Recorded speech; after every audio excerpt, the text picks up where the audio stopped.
제 인생이 70번째 가을을 맞이한 날이었습니다. 그날따라 유난히 하늘은 높고 공기는 상쾌했어요. 제 칠순을 축하라도 해주는 듯 창문으로 쏟아지는 아침 햇살이 유난히 따스하게 느껴졌지요. 오랜만에 모든 자식과 손주들이 한자리에 모일 생각을 하니 이른 새벽부터 마음이 설레 잠을 설쳤습니다. 이런 날은 고작 몇 년 전까지만 해도 상상하기 힘든 풍경이었습니다. 영감이 살아있을 때야 북적이는 게 일상이었지만 그이가 훌쩍 떠나고 나서는 횡한 집안의 적막을 견디는 게 제 일이 되었으니까요. 그래서 오늘 같은 날이 제게는 가뭄의 단비처럼 소중하게만 느껴졌습니다. 미리 예약해둔 한정식 집으로 가기 전 딸 내외와 손녀 민서가 먼저 집에 들렀습니다. 곱게 한복을 차려입은 저를 보며 딸은 엄마, 오늘 너무 곱다. 선녀 같아라며 호들갑을 떨었어요. 사위도 연신 싱글벙글하며 장모님, 오래오래 건강하셔야 합니다라며 두툼한 봉투를 건넸지요. 그 마음 씀씀이가 고마워 손을 꼭 잡아주었습니다. 할머니, 생신 축하드려요. 까르르 웃으며 품에 안기는 손녀 민서를 안아주니 세상 시름이 다 녹아내리는 기분이었습니다. 그래, 우리 강아지. 너도 오늘 예쁘게 꾸몄네. 온 집안에 사람의 온기와 웃음소리가 가득 차니 비로소 살아있는 것 같다는 생각이 들었습니다. 하지만 그 온기 속에서도 마음 한편에는 꺼지지 않는 불씨 같은 걱정이 남아 있었어요. 바로 아들 내외였습니다. 잔치가 시작될 시간이 다가오는데도 부부는 코빼기도 보이지 않았습니다. 전화를 해봐도 받지를 않으니 속이 타들어가는 것 같았지요. 딸이 제 눈치를 살피며 말했습니다. 엄마, 정훈 오빠 아직이야? 오는 길에 차가 많이 막히나? 그러게 말이다. 전화를 안 받네. 애써 태어난 척 대답했지만 목소리가 미세하게 떨리는 건 어쩔 수 없었습니다. 며느리 오수정, 그 아이가 제 아들과 결혼한 지도 어언 15년이 넘었습니다. 처음에는 싹싹하고 부침성 있는 모습에 저도 마음을 열고 친딸처럼 대하려 노력했어요. 하지만 시간이 흐를수록 특히 제가 남편의 유산인 강남 상가 건물을 아들 내외에게 증여한 후부터 며느리는 조금씩 본색을 드러내기 시작했습니다. 집안의 대소사는 바쁘다, 아프다는 핑계로 빠지기 일쑤였고 어쩌다 얼굴이라도 보면 마치 큰 선심이라도 쓰는 듯한 태도를 보였지요. 그럴 때마다 아들은 제게 수정이가 사회생활 하느라 피곤해서 그래요. 엄마가 좀 이해해 주세요라며 아내를 감싸기 바빴습니다. 제 속이 썩어 문드러지는 것을 아는지 모르는지 아들은 언제나 제게 이해와 희생만을 바랐습니다. 잔치 시간이 임박해서야 겨우 아들에게서 전화가 걸려왔습니다. 제 전화를 수십 통이나 피하더니 이제야 연락이 된 겁니다. 저는 반가움과 서운함이 뒤섞인 목소리로 전화를 받았습니다. 아들, 어디쯤이야? 사람들이 다 너희 기다리고 있어. 그런데 수화기 너머로 들려온 아들의 목소리는 잔뜩 기어들어가는 힘없는 소리였습니다. 엄마, 죄송해요. 저희 오늘 가기 힘들 것 같아요. 순간 심장이 쿵하고 내려앉는 것 같았습니다. 뭐, 그게 무슨 소리야? 오늘이 무슨 날인 줄 뻔히 알면서 제 목소리가 저도 모르게 높아졌습니다. 그러자 아들은 더욱 우물쭈물하며 변명을 늘어놓기 시작했어요. 그게 수정이가 아침부터 머리가 너무 아프다고 해서요. 지금 침대에서 일어나지도 못하고 있어요. 편두통이 심하게 도진 것 같아요. 기가 막혔습니다. 편두통이라니. 며느리의 그 핑계는 이제 지긋지긋할 정도였습니다. 시아버지 제사 때도 김장하는 날에도 심지어 제가 가벼운 수술로 병원에 입원했을 때조차 며느리는 급성 편두통을 앓았습니다.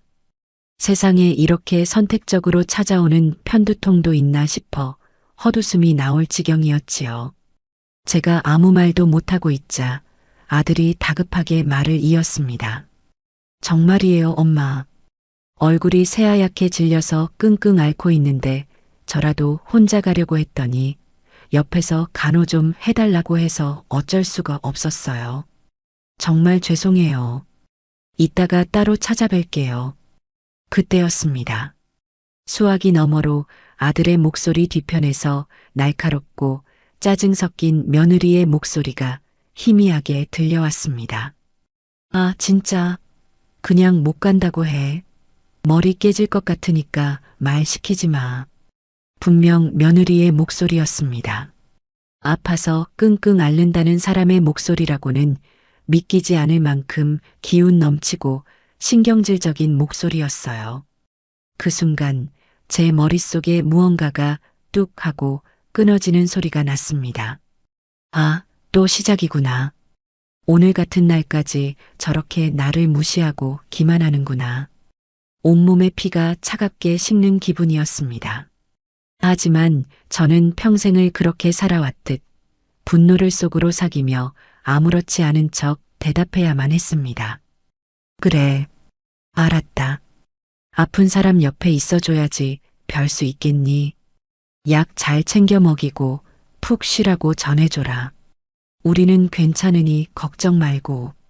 네, 엄마. 정말 죄송해요. 전화를 끊고 나서 저는 한동안 그 자리에 못 박힌 듯 서 있었습니다. 옆에서 대화를 듣고 있던 딸이 제 얼굴을 살피며 조심스럽게 물었습니다. 엄마, 괜찮아? 오빠랑 새언니 못 온대? 저는 고개를 들어 딸을 보며 애써 미소를 지어 보였습니다. 응. 새애기 몸이 많이 안 좋단다. 괜찮아. 우리끼리 오붓하게 보내면 더 좋지, 뭐. 자, 이제 그만 가자. 사람들이 기다리겠다. 제 말에 딸은 더 이상 아무것도 묻지 않았습니다. 그저 제 팔을 부축하며 안쓰러운 눈빛을 보낼 뿐이었지요. 한정식 집에 도착하니 이미 많은 친척과 지인들이 자리를 채우고 있었습니다. 주인공 중 한 명인 아들 내외의 자리가 횡하니 비어 있는 것을 본 사람들이 수군거리기 시작했어요.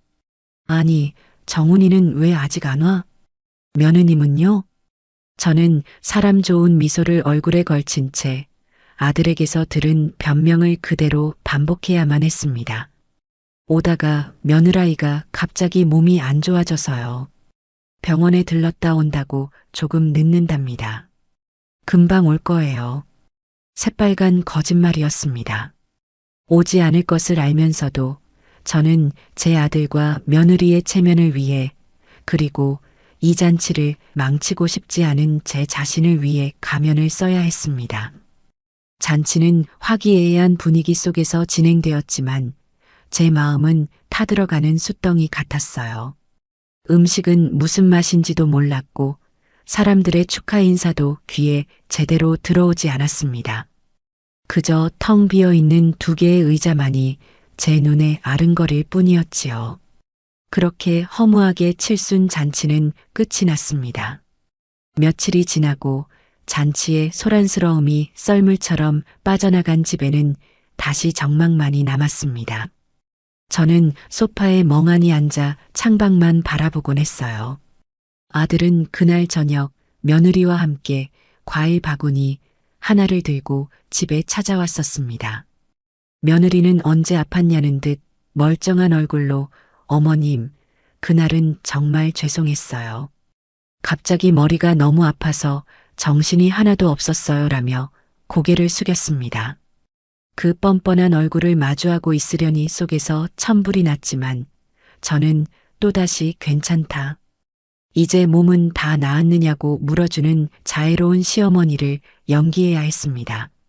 아들은 그저 아내와 내 눈치만 살피며 안절부절 못할 뿐이었지요. 그들은 10분도 채 머무르지 않고 서둘러 집을 떠났습니다. 그들이 떠나고 난 뒤 저는 깊은 무력감에 빠졌습니다. 이게 과연 맞는 걸까? 내가 언제까지 이렇게 참고 살아야 하는 걸까? 수십 년간 쌓아온 분노와 서름이 한꺼번에 몰려와 눈물이 핑 돌았습니다. 바로 그때 딸에게서 영상 통화가 걸려왔습니다. 화면 속에는 손녀 민서의 밝은 얼굴이 나타났어요. 할머니, 뭐하고 계세요? 응, 우리 민서구나. 할머니 그냥 텔레비전 보고 있었지. 민서는 제게 학교에서 있었던 일들을 제잘제잘 이야기하며 저를 웃게 해주었습니다.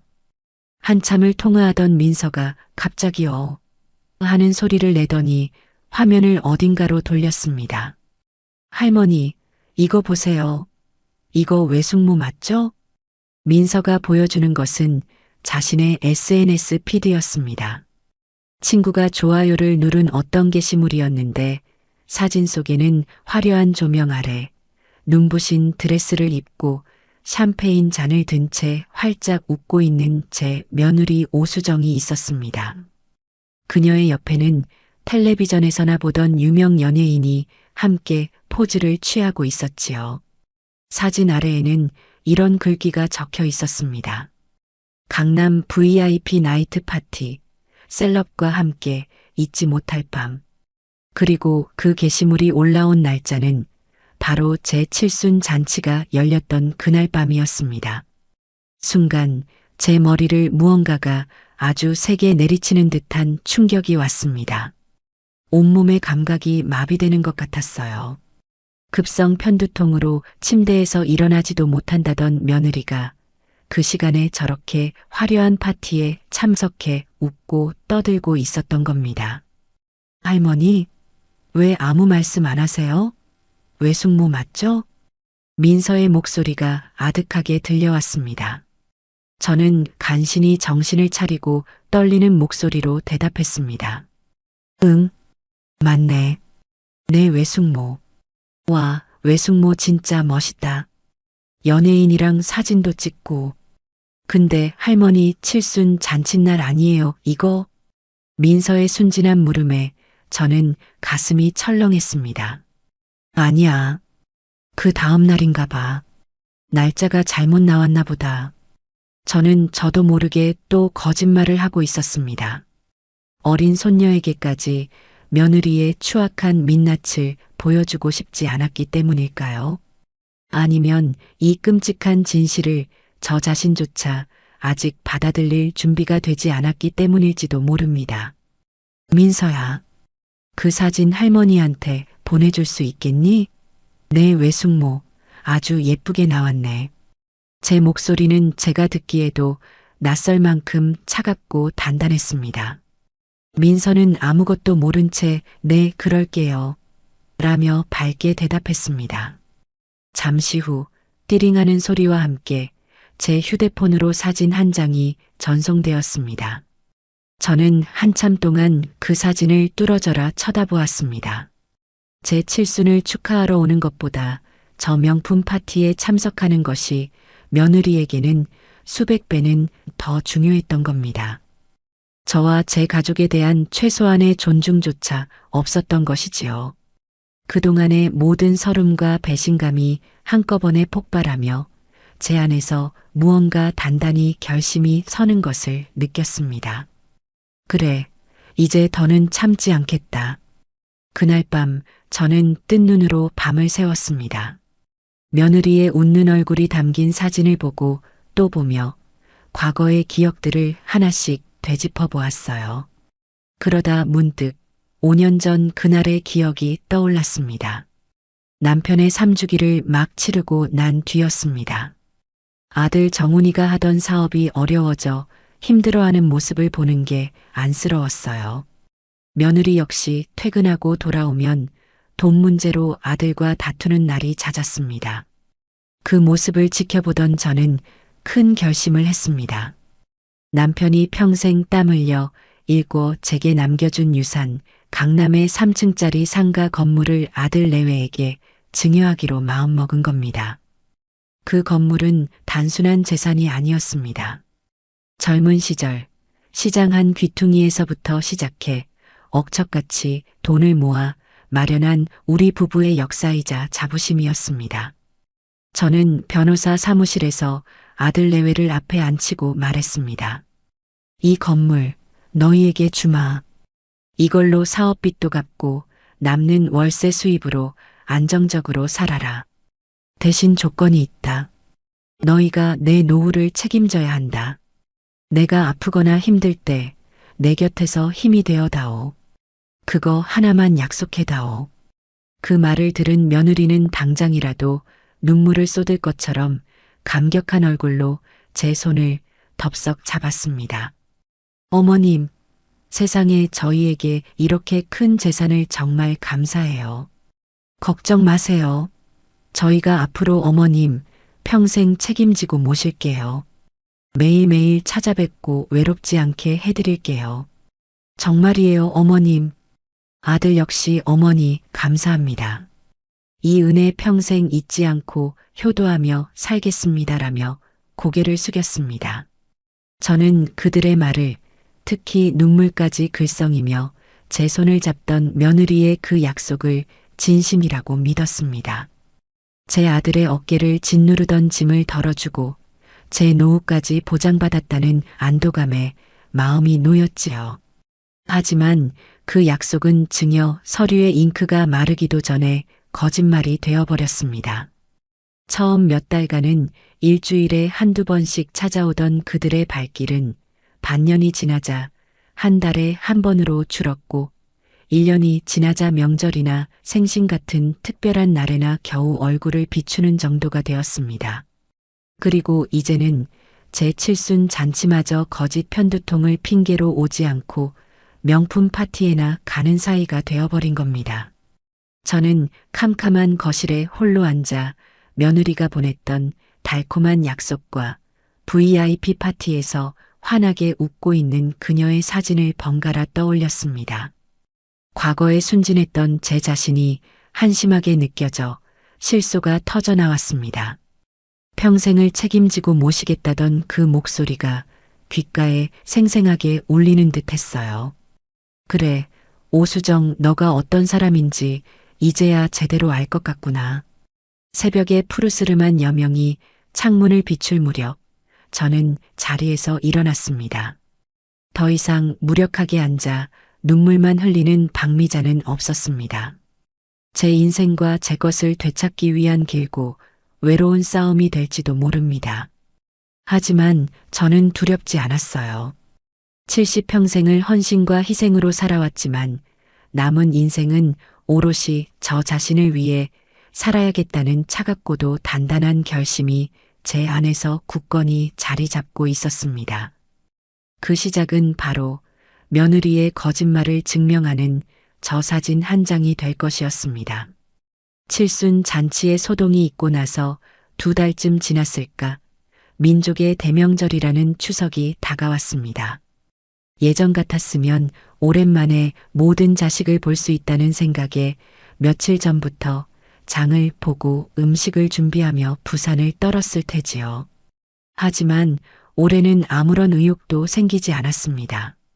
며느리의 파티 사진을 본 이후로 제 마음속에서는 무언가가 완전히 부서져 내렸기 때문입니다. 이제 명절이라는 것은 제게 더 이상 설렘이나 기다림의 대상이 아니었어요. 그저 또 한 번 며느리의 위선과 아들의 무기력함을 확인해야 하는 피하고 싶은 의무일 뿐이었습니다. 그래도 자식된 도리를 다하러 올 딸 내외와 아무것도 모르는 친척들을 생각해 억지로 몸을 일으켰습니다. 딸은 며칠 전부터 전화해서 엄마 올해는 그냥 다 사서 하자. 힘들게 음식하지 말라고 신신당부를 했어요. 그 마음이 고맙기도 했지만 텅 빈 제사상에 사온 음식을 올리고 싶지는 않았습니다. 그것은 먼저 간 영감에 대한 예의도 제 자신에 대한 예의도 아니라고 생각했지요. 추석 전날 저는 평소처럼 시장에 가 햇곡식과 좋은 과일, 싱싱한 나물들을 사왔습니다. 그리고 온종일 부엌에 서서 묵묵히 전을 부치고 탕을 끓였습니다. 기름 냄새가 온 집안에 진동하고 허리와 다리가 끊어질 듯 아파왔지만 오히려 몸이 고된 것이 끓어오르는 속을 잠재우는 데는 도움이 되는 듯 했습니다. 아무 생각 없이 기계처럼 몸을 움직이는 동안에는 적어도 며느리의 그 뻔뻔한 얼굴을 떠올리지 않아도 되었으니까요. 추석 당일 아침 딸 내외와 손녀 민서가 일찌감치 도착했습니다. 딸은 부엌으로 들어서자마자 산더미처럼 쌓인 음식을 보고 기겁을 하며 제 등짝을 때렸습니다. 엄마, 내가 그렇게 하지 말라고 했는데 이걸 혼자 다 했어?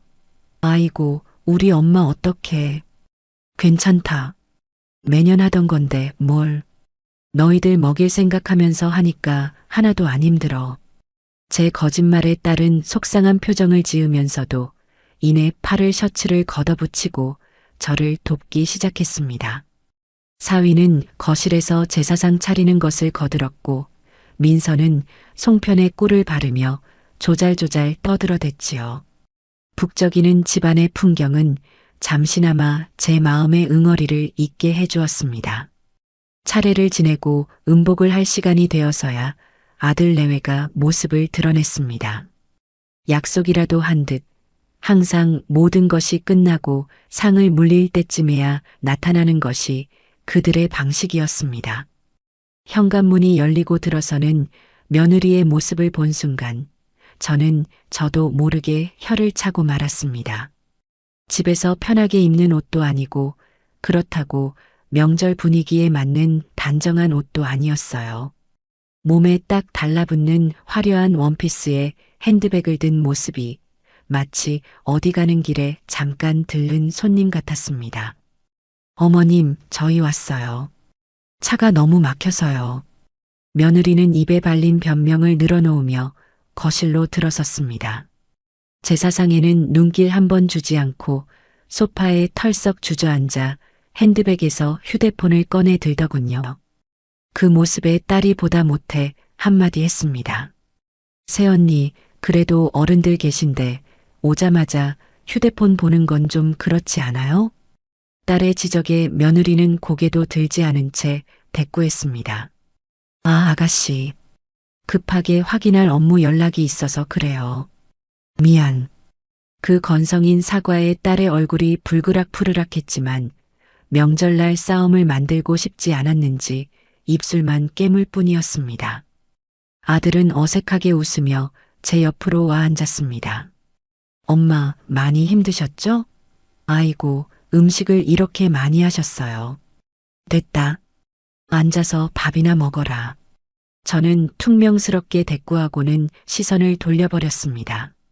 아들의 얼굴을 보고 있자니 칠순 잔칫날 수화기 너머로 들려왔던 그 비굴한 목소리와 며느리의 신경질적인 고함이 다시 떠올라 속에서 화가 치밀었기 때문입니다.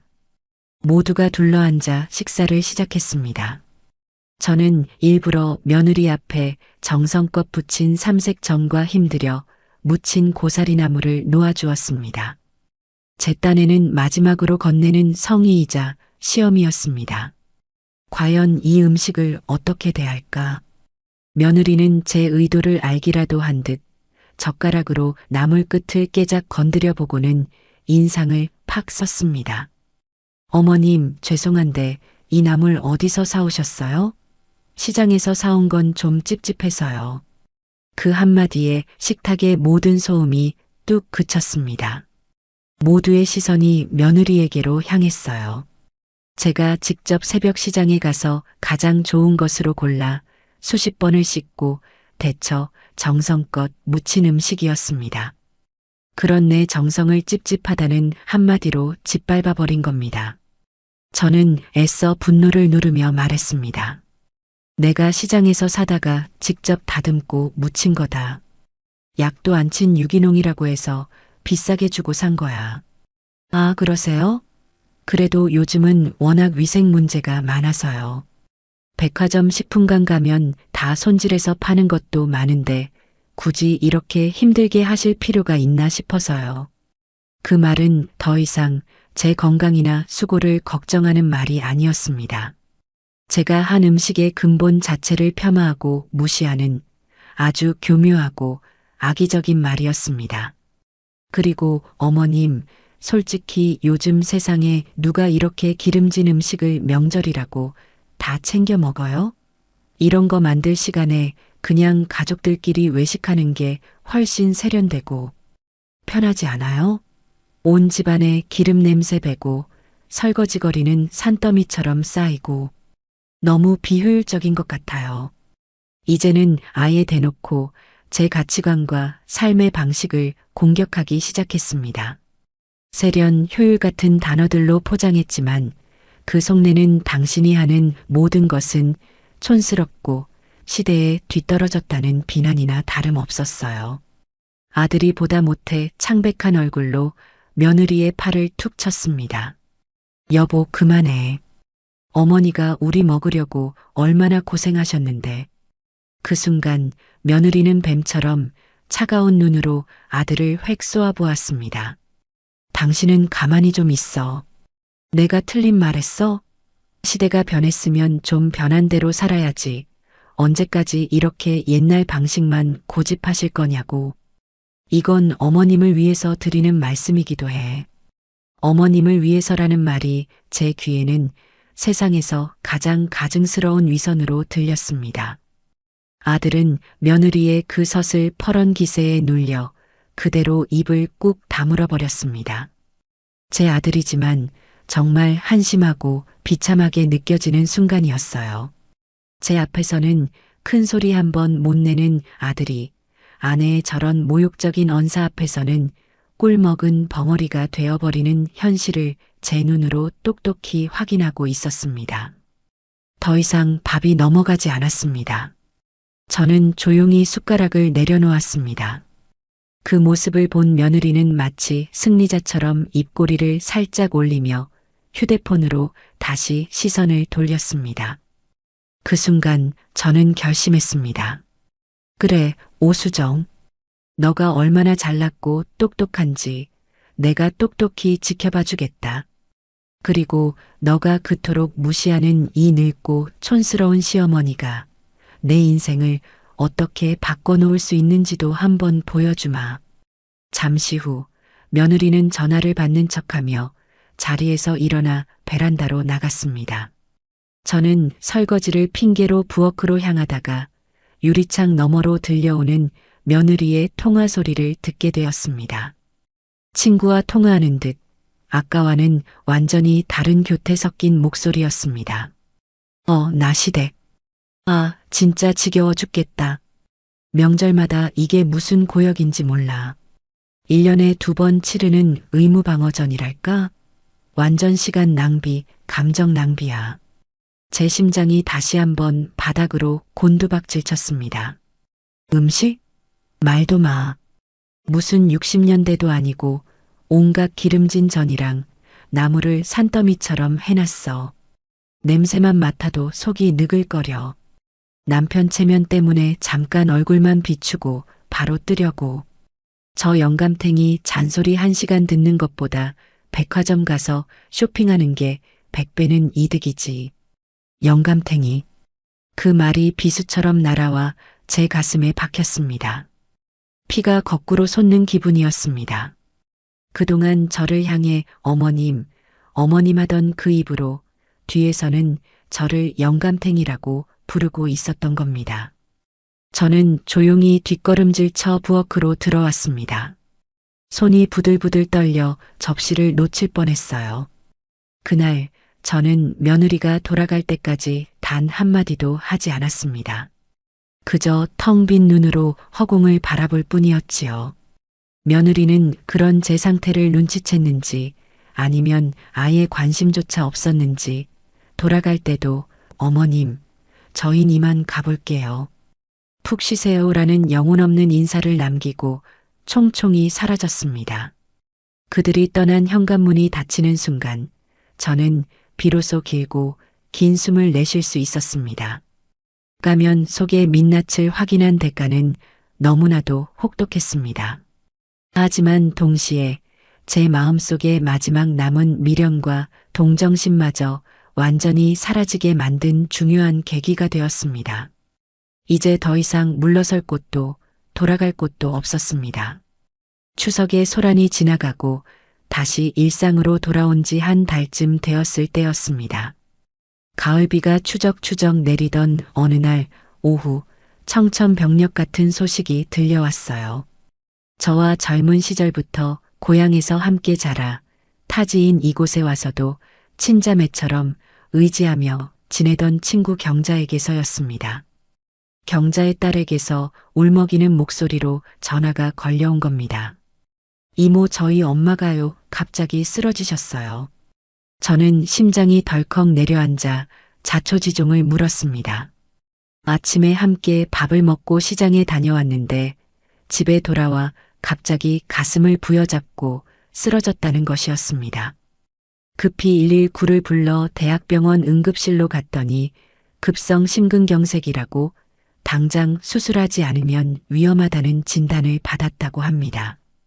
저는 당장 옷을 챙겨 입고 병원으로 달려갔습니다. 응급실 한쪽 침대에 산소 마스크를 쓴 채 누워있는 경자의 모습을 보니 눈물부터 쏟아졌습니다. 며칠 전까지만 해도 함께 경로당에 가서 웃고 떠들던 친구가 저렇게 사경을 헤매고 있다니 믿을 수가 없었어요. 경자의 딸은 제 손을 붙잡고 하염없이 눈물만 흘렸습니다. 이모, 수술만 하면 괜찮아지실 거래요. 그런데 수술비가 너무 커서 남편을 일찍 여의고 홀로 식당 일을 하며 딸 하나를 키워낸 경자는 가진 재산이 많지 않았습니다. 딸 역시 결혼해서 넉넉지 않은 형편에 아이 둘을 키우고 있었고요. 갑작스러운 수술비와 입원비를 감당하기에는 벅찬 상황이었습니다. 저는 경자 딸의 어깨를 두드리며 말했습니다. 걱정 마라. 돈은 내가 어떻게든 마련해 볼 테니 너는 내 엄마 곁이나 잘 지키고 있어. 병원에서 돌아온 저는 밤새 잠을 이루지 못했습니다. 통장을 확인해 보니 제가 당장 내어줄 수 있는 돈은 500만 원 남짓이었습니다. 수술비로는 턱없이 부족한 금액이었지요. 고민에 고민을 거듭하던 제 머릿속에 잊고 있던 존재가 떠올랐습니다. 바로 제가 아들 내외에게 증여한 강남의 상가 건물이었습니다. 그 건물에서는 매달 꽤 많은 월세가 나오고 있었습니다. 아들 내외의 생활비를 쓰고도 남을 금액이었지요. 저는 그것이 이제 아들 내외의 재산이라는 것을 잘 알고 있었습니다. 하지만 그 재산의 시작은 저와 제 남편의 피와 땀이었습니다. 그리고 부양이라는 약속이 전제된 것이기도 했고요. 저는 이것이 바로 그 부양의 일부가 될 수 있지 않을까 생각했습니다. 제게는 가족이나 다름없는 친구의 목숨이 경각에 달린 위급한 상황이었으니까요. 다음 날 아침 저는 큰 마음 먹고 아들에게 전화를 걸었습니다. 자식에게 돈 얘기를 꺼낸다는 것이 죽기보다 싫었지만 경자를 생각하면 다른 방법이 없었습니다. 아들, 엄마야. 네, 엄마. 웬일이세요? 저는 자초지종을 설명했습니다. 경자가 쓰러져서 급하게 수술을 해야 하는데 형편이 어려워 수술비가 모자라다는 이야기까지요. 그리고 조심스럽게 본론을 꺼냈습니다. 그래서 말인데 혹시 그 상가 월세 나오는 것에서 1,000만 원만 먼저 좀 빌려줄 수 있겠니? 경자네 사정이 나아지면 바로 갚으라고 할게. 안 되면 내가 매달 조금씩이라도 갚아나가마. 제 말이 끝나자 수화기 너머의 아들은 한동안 말이 없었습니다. 어색한 침묵이 흘렀지요. 저는 그 침묵의 의미를 알아차리고 가슴이 싸늘해졌습니다. 이윽고 아들이 우물쭈물 입을 열었습니다. 엄마. 그건 제가 결정할 수 있는 문제가 아니라서요. 수정이랑 상의를 좀 해봐야 할 것 같아요. 또 수정이었습니다. 제 아들은 이제 자기 재산에 대한 권리조차 아내에게 모두 넘겨버린 허수아비나 다름없었습니다. 저는 실망감을 감추고 마른 목소리로 대답했습니다. 그래, 알겠다. 그럼 내 아내랑 상의해보고 다시 연락해다오. 전화를 끊고 기다리는 시간은 지옥처럼 길게 느껴졌습니다. 과연 며느리가 허락을 해줄까? 칠순 잔치와 추석 때의 일을 생각하면 기대하지 않는 편이 나았지만 그래도 사람의 목숨이 달린 일이니 혹시나 하는 신락 같은 희망을 품고 있었습니다. 하지만 그 희망은 2시간 만에 산산조각이 나고 말았습니다. 전화는 아들이 아닌 며느리에게서 직접 걸려왔습니다. 그녀의 목소리는 평소보다도 훨씬 더 차갑고 사무적이었습니다. 마치 은행 직원이 대출 부적격 고객에게 통보하는 듯한 말투였어요. 어머님, 전화 주셨다면서요? 정훈 씨한테 말씀은 들었어요. 저는 침을 한번 삼키고 대답했습니다. 그래. 얘기 들었느냐? 네. 경자 할머니 일은 참 안타깝게 됐네요. 그런데 어머님, 저희도 저희 자금 계획이라는 게 있거든요. 시작부터 가시가 돋친 말이었습니다. 그 건물 월세 수입은 전부 저희 노후 자금이랑 나중에 애들 유학 보낼 돈으로 적금을 붓고 있어요. 지금 여기서 1,000만 원이라는 큰 돈을 빼면 저희 계획이 전부 틀어지게 돼요. 이자 손해도 막심하고요. 저는 기가 막혀서 말이 나오지 않았습니다. 사람의 목숨이 오가는 상황에서 고작 그 이자 손해를 말하고 있는 겁니다. 어머님도 아시겠지만 그 건물은 이제 법적으로 완벽하게 저희 재산이에요. 저희 재산을 가지고 어머님 개인적인 용도로 사용하시려고 하면 저희가 아주 곤란해집니다. 그건 저희 재산이지 어머님 비상금이 아니잖아요.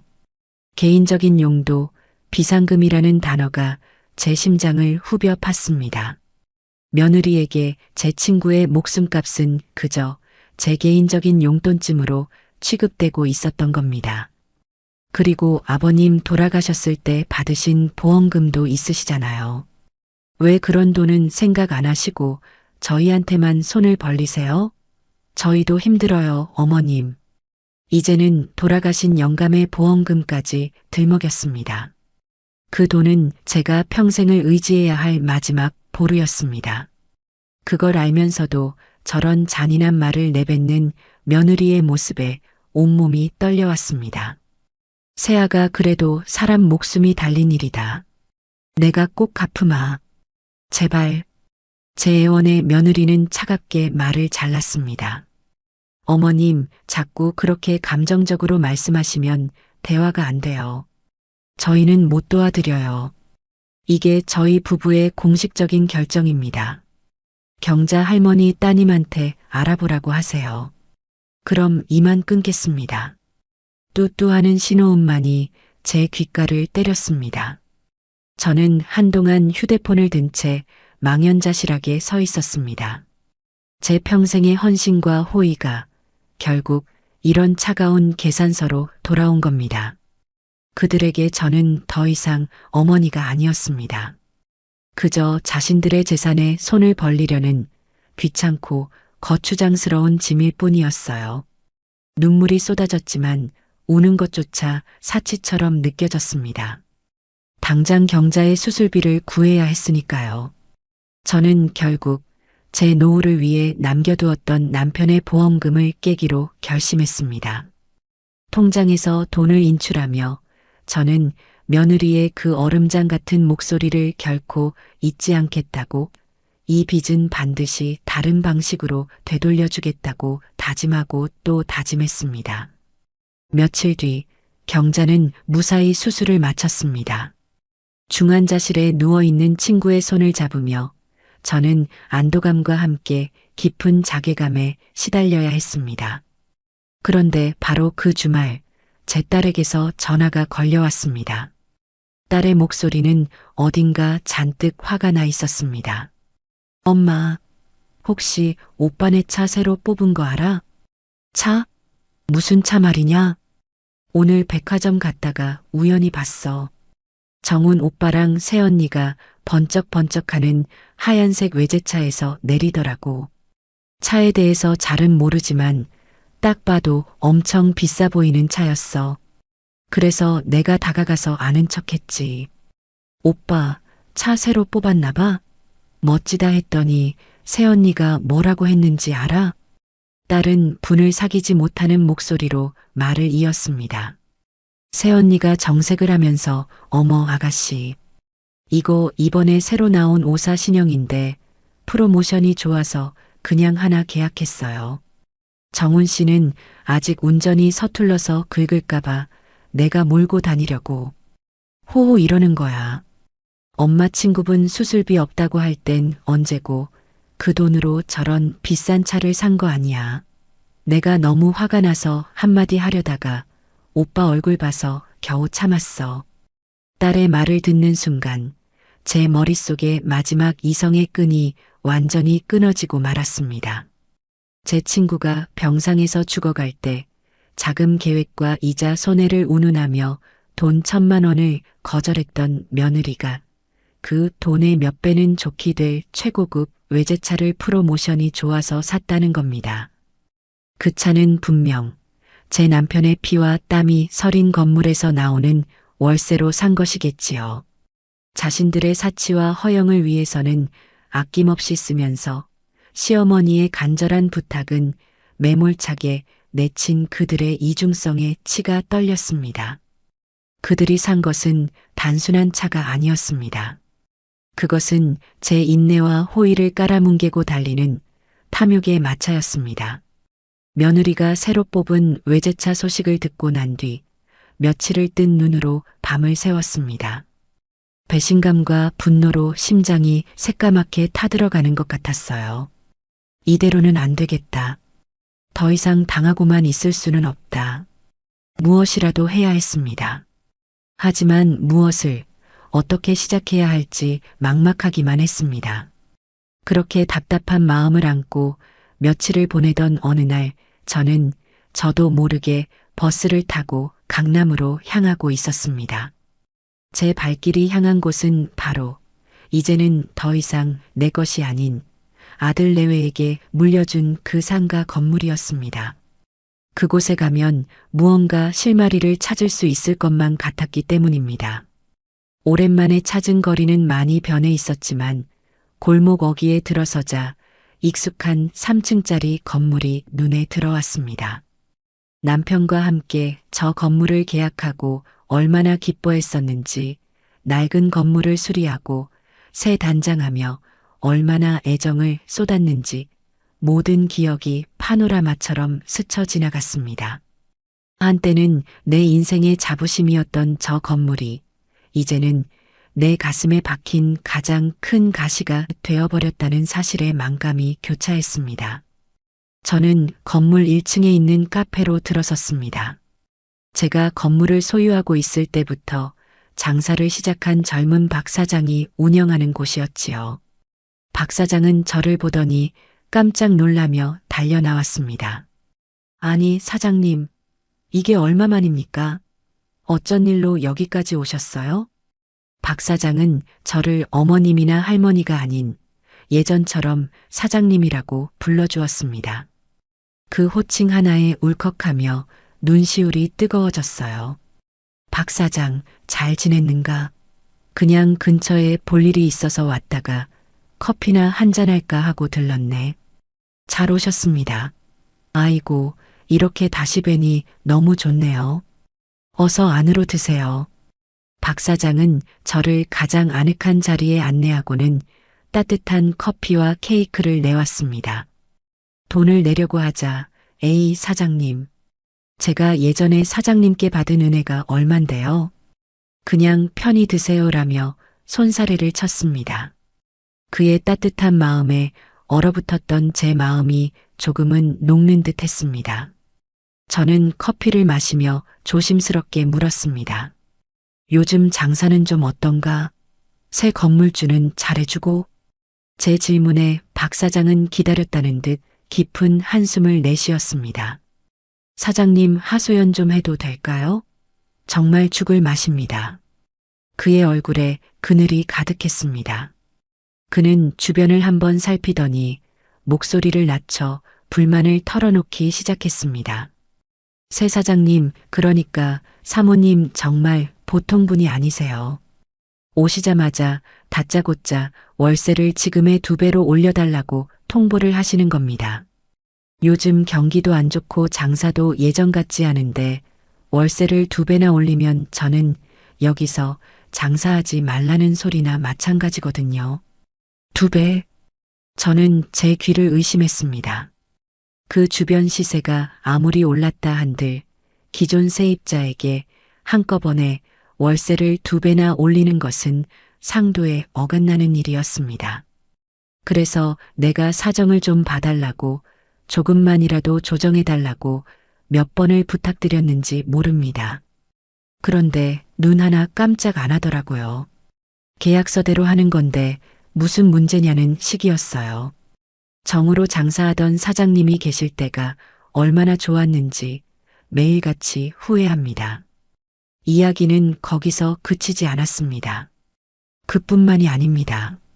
지난 여름 장마 때 천장에서 물이 새서 벽지가 다 젖고 곰팡이가 피었어요. 손님들 보기에도 안 좋고 위생상으로도 문제가 있어서 몇 번이나 수리를 해달라고 전화를 드렸습니다. 그런데 뭐라고 하셨는지 아십니까? 그건 박 사장님이 알아서 하셔야죠. 건물주는 그런 사소한 것까지 신경 안 써요라고 하시더군요. 아니, 건물주가 수리 의무를 다하는 건 당연한 건데 그걸 세입자한테 떠넘기는 경우가 어디 있습니까? 박 사장은 분통을 터뜨렸습니다. 며느리가 제게 했던 행동과 똑같았습니다. 철저히 자신의 이익만 계산하고 상대방의 사정이나 도의적인 책임은 안중에도 없는 모습. 그 아이에게 정이나 배려 같은 단어는 존재하지 않는 것 같았습니다. 사장님이 계실 땐 저희 힘들다고 하면 월세도 깎아주시고 춥다고 하면 단열 공사도 새로 해주시고 정말 친어머니처럼 챙겨주셨는데 새 사장님은 모든 걸 돈으로만 봐요. 건물에 찾아올 때도 항상 무슨 문제가 있나 감시하러 오는 사람처럼 눈을 부라리고 저희 직원들한테까지 함부로 대합니다. 직원들이 무서워서 그분 오는 날은 다들 숨도 제대로 못 쉬어요. 저는 씁쓸한 미소를 지으며 박 사장의 등을 두드려 주었습니다. 많이 힘들었겠구먼. 미안하네. 내가 사람을 잘못 봐서 박 사장까지 고생하게 만들었어. 아닙니다, 사장님. 사장님이 뭐가 미안하세요. 그 사람이 이상한 거죠. 박 사장은 잠시 머뭇거리더니 무언가 결심한 듯 제게 더 가까이 다가와 속삭였습니다. 사장님, 혹시나 해서 드리는 말씀인데 조심하셔야 할 것 같아요. 사실 얼마 전에 은행에서 사람들이 단체로 와서 건물을 샅샅이 훑어보고 갔습니다. 감정평가사니 뭐니 하면서 사진 찍고 난리도 아니었어요. 은행 사람들이? 네. 그래서 이상하게 생각하고 있었는데 부동산 하는 친구한테서 이상한 소문을 들었습니다. 새 사장님이 이 건물을 담보로 아주 큰 돈을 대출받으려고 한다는 겁니다. 그렇게 대출받은 돈으로 요즘 유행한다는 바이오 주식인가 뭔가를 사려고 한다는 소문이 파다해요. 그거 아주 위험한 거라던데 사장님, 평생 모으신 재산이잖아요. 저러다 잘못되면 건물 날아가는 거 한순간입니다. 제가 너무 걱정이 돼서 오지랖인 줄 알면서도 말씀드리는 겁니다. 박 사장의 말을 듣는 순간 제 머릿속이 띵하고 울렸습니다. 친구의 수술비 1,000만 원은 아깝다며 벌벌 떨던 며느리가 제 남편의 유산인 건물을 담보로 위험천만한 주식 투자를 하려 한다는 것이었습니다. 그것은 더 이상 월세를 받아 안정적으로 생활하는 수준의 문제가 아니었어요. 건물의 존립 자체를 위협하는 도박과도 같은 행위였습니다. 저는 박 사장의 손을 꼭 잡았습니다. 박 사장 정말 고맙네. 아주 중요한 얘기를 해줬어. 정말 고마워. 별 말씀을요. 저는 사장님이 잘 되셨으면 좋겠습니다. 혹시라도 제가 도울 일이 있다면 언제든지 말씀하세요. 제가 받은 은혜 꼭 갚고 싶습니다. 카페를 나오며 저는 더 이상 슬퍼하거나 분노할 시간이 없다는 것을 깨달았습니다. 이제는 행동해야 할 때였습니다. 박 사장은 제게 단순한 동정이나 위로를 건넨 것이 아니었어요. 그는 제게 반격의 무기를 쥐어준 뜻밖의 동맹이었습니다. 저는 그의 도움을 발판 삼아 제 것을 되찾기 위한 구체적인 계획을 세우기 시작했습니다. 제 인생의 가장 중요한 싸움은 바로 지금부터 시작이었습니다. 박 사장과의 만남 이후 제 머릿속은 이전보다 훨씬 더 명료해졌습니다. 단순한 감정 싸움이 아니라 며느리의 부당한 행위에 맞서 내 재산을 지켜내야 하는 전쟁이라는 인식이 확고해졌지요. 전쟁에서 이기기 위해서는 철저한 준비와 확실한 증거가 필요했습니다. 감정적인 호소는 더 이상 통하지 않는다는 것을 뼈저리게 깨달았으니까요. 집으로 돌아온 저는 가장 먼저 손녀 민서를 불렀습니다. 똑똑하고 마음 따뜻한 민서라면 제 복잡한 심경을 이해하고 든든한 아군이 되어줄 것이라는 믿음이 있었습니다. 주말에 집에 놀러온 민서를 제 방으로 조용히 불렀습니다. 민서는 무슨 비밀 이야기라도 하려는 제 모습에 호기심 가득한 눈으로 저를 쳐다보았어요. 저는 민서를 앞에 앉히고 어렵게 입을 열었습니다. 모든 사실을 다 털어놓을 수는 없었지만 제가 왜 도움이 필요한지에 대해서는 솔직하게 이야기했습니다. 민서야, 할머니가 요즘 좀 힘든 일이 있단다. 그래서 내 외숙모에 대해서 그리고 할머니가 물려준 저 강남 건물에 대해서 좀 알아봐야 할 게 생겼어. 이건 아주 중요한 문제라 할머니 혼자서는 하기가 힘이 부치는구나. 우리 민서가 컴퓨터도 잘하고 똑똑하니까 할머니 좀 도와줄 수 있겠니?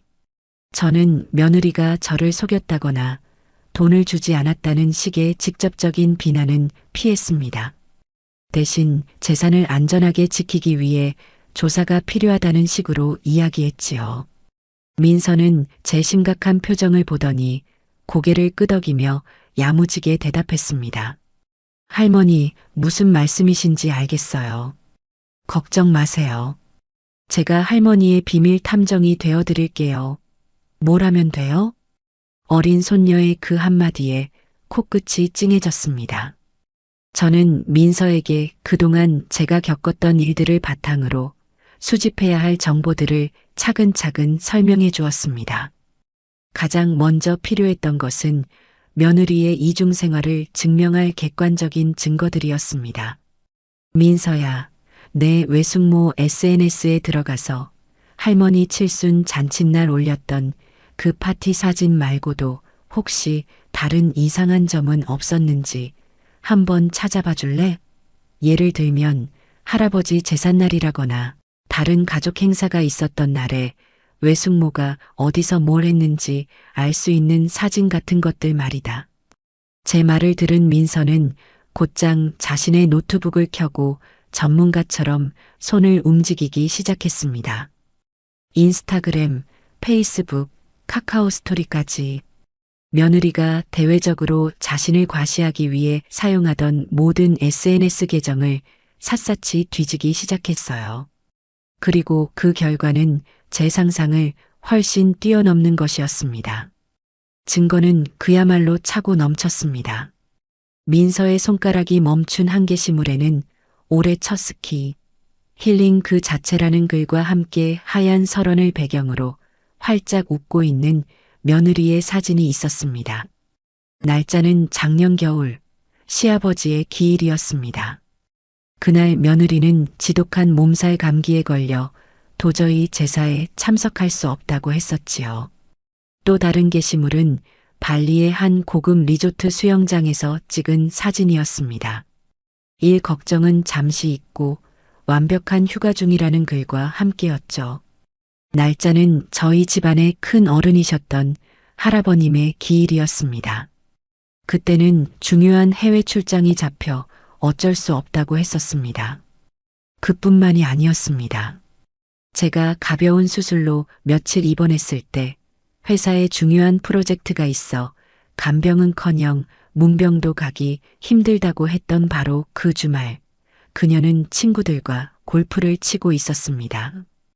푸른 잔디 위에서 명품 골프웨어를 뽐내며 찍은 사진 아래에는 주말 라운딩, 가을 골프, 일장이 여유 같은 해시태그가 달려 있었지요.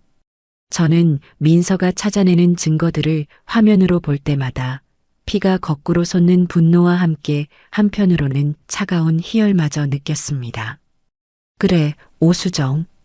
더 보여줘봐. 내가면 뒤에 숨겨진 진짜 얼굴을 더 똑똑히 보여줘봐. 민서는 단순한 감상에 그치지 않았습니다.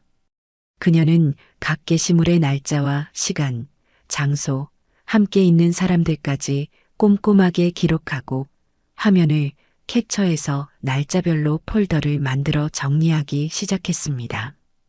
단순한 스크린샷이 아니라 게시물의 주소와 게시 시간 정보까지 모두 포함된 법정에서도 증거 능력을 가질 수 있는 완벽한 자료였습니다. 디지털 증거 수집을 마친 저는 다음 단계로 넘어갔습니다. 바로 서류 증거를 확보하는 것이었지요. 저는 박 사장에게 연락해 조심스럽게 부탁했습니다. 박 사장, 혹시 새 건물주에게서 받은 월세 인상 통보 문자나 이메일이 남아있다면 나에게 좀 보내줄 수 있겠는가? 그리고 수리 요청을 했는데 거절당했던 내용도 혹시 문자로 주고받은 게 있다면 그것도 좀 부탁하네. 내가 꼭 필요한 곳에 쓰려고 하네. 절대로 박 사장에게는 피해가 가지 않도록 하겠네. 박 사장은 제 부탁에 두말 없이 알겠습니다. 사장님, 바로 정리해서 보내드리겠습니다. 라고 대답해 주었습니다. 잠시 후 제 휴대폰으로 며느리가 보낸 차가운 통보 문자와 수리 요청을 묵살하는 내용의 대화 캡처본들이 속속 도착했습니다. 계약 기간이 만료되었으니 다음 달부터 월세를 100% 인상합니다. 동의하지 않으시면 가게를 비워주시기 바랍니다. 누수 문제는 임차인께서 직접 해결하셔야 할 부분입니다. 더 이상 관련 연락은 삼가주세요 등 그녀의 비정하고 탐욕스러운 민낯이 담긴 증거들이었습니다. 주말 내내 저와 민서는 오수진 사건 파일이라는 이름의 거대한 파일을 만들기 시작했습니다. 처음에는 그저 막막했지만 제 비밀 탐정이 되어주겠다며 눈을 빛내는 손녀를 보니 없던 용기도 솟아나는 듯 했습니다. 우리는 노트북을 사이에 두고 마주 앉았습니다. 자, 할머니. 외숙모 SNS부터 다시 차근차근 볼게요. 먼저 할머니 칠순 잔칫날부터요. 민서의 손가락이 노트북 위에서 분주하게 움직였습니다. 이내 화면에는 제 칠순 잔치가 열렸던 그날 밤 며느리가 올렸던 파티 사진이 다시 떠올랐습니다. 화려한 드레스를 입고 샴페인 잔을 든 채 환하게 웃는 얼굴. 저는 그 사진을 보며 차분하게 그날 아침의 기억을 꺼내 놓았습니다. 그날 아침엔 내 외삼촌이 전화해서 수진이가 급성 편두통으로 일어나지도 못한다고 했었지. 머리가 깨질 것 같다고 끙끙 앓고 있다고 했어. 제 말을 듣던 민서는 키보드를 두드리며 화면 한쪽의 내용을 정리하기 시작했습니다. 알겠어요, 할머니. 사건 1, 시어머니 칠순 잔치 불참. 거짓말 사유는 급성 편두통으로 거동 불가. 그리고 진실은 강남 VIP 파티 참석. 와 사진 속 얼굴은 하나도 안 아파 보이는데 정말 너무하시네요. 손녀의 분노 어린 목소리에 저는 오히려 더 차분해졌습니다.